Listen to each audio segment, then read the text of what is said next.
So Lara and I are in Stockholm now. It's about 3 p.m. Not even. Not even. Feels like way later. We left Edinburgh at around 9 last night. Our flight was a little delayed last night. Yeah, 9:30. We landed in Oslo for our connection at around 12:30 local time, midnight, half past midnight local time, and unfortunately the airport was basically completely closed, so we couldn't just take the transfers exit. We had to go all the way out past security, and of course security was also closed, so we had to wait at the check-in area for 4 hours till 4 in the morning when security opened again. So we found a piece of wall and laid down and tried to sleep, which we slept worked better for Sean than me. We tried to sleep on the floor basically, which sounds weird, but it was basically a lot of people doing it. So it wasn't just us being weird. But it got really cold around 2 in the morning, and the stone floors just sucked your body heat away. Also, stone floors, not the most comfortable mattress. But we ended up being able to go through security at around 4 in the morning and upgraded to some chairs by the gates. And then we got on the plane, And we got to Stockholm a little before 9 in the morning. Yeah, we got here, it was a little after 8. It was like, 8:30. 8:30 in the morning. Yeah. Then we took the train to our Airbnb. Which is 10 minutes from a nature reserve. Right, so now we're exploring the nature reserve. We went and we grabbed some lunch at a place, just any random restaurant we could find, which ended up being a pizzeria, and Swedish pizza, not too bad. Better than UK pizza based on our one random pizzeria experience. But now we're wandering through this nature reserve. It's nice, and we're rambly because we're very overtired.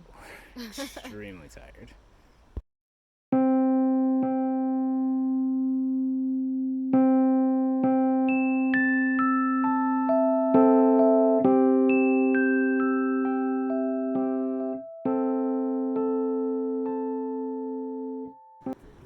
So we decided to go with the 3-day Stockholm City Pass, and we're going to start it off. It's early morning on Wednesday. We're going to start it off going to the Storkyrkan, which is the big church on Gamestan in the old town, and then we'll go to the Nobel Museum after this. So we'll get kind of rapid fire, lots of stuff in while we can.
Yeah.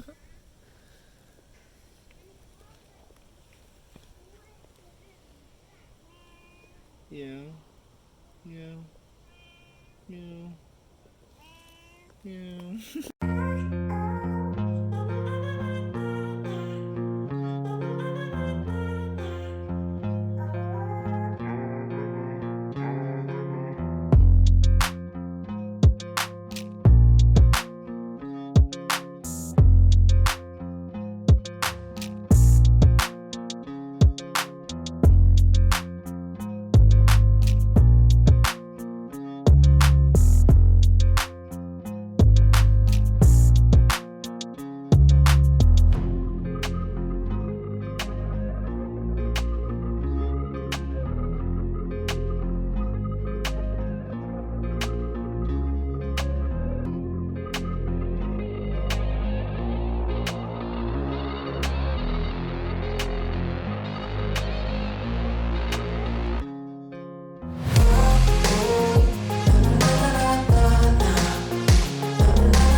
Laura and I are back in Edinburgh after a wonderful week in Stockholm, Sweden. We are lucky enough to be back in Edinburgh for one day before heading to Aberdeen, and we'll use that to see some of the Fringe Festival, which Edinburgh is famous for, but we initially weren't thinking we'd be able to do because everything got so expensive here. And since we're here for a day, because, you know, round trip flights from Edinburgh, we figured might as well make the most of it and see some performances. Escapism. Yeah? It's the most basic level of fandom, but unquestioned.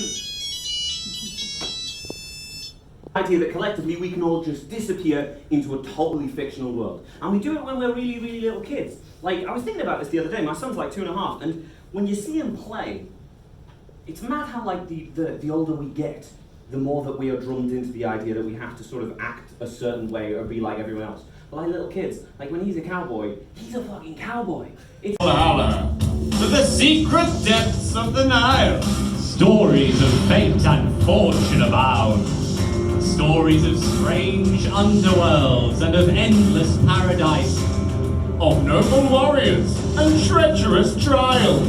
Of horses that are half man and horses who are full of men. And great myths always answer a great question, like, why do keys always disappear? Ooh, is there a Mrs. Whitney? Where do babies come from?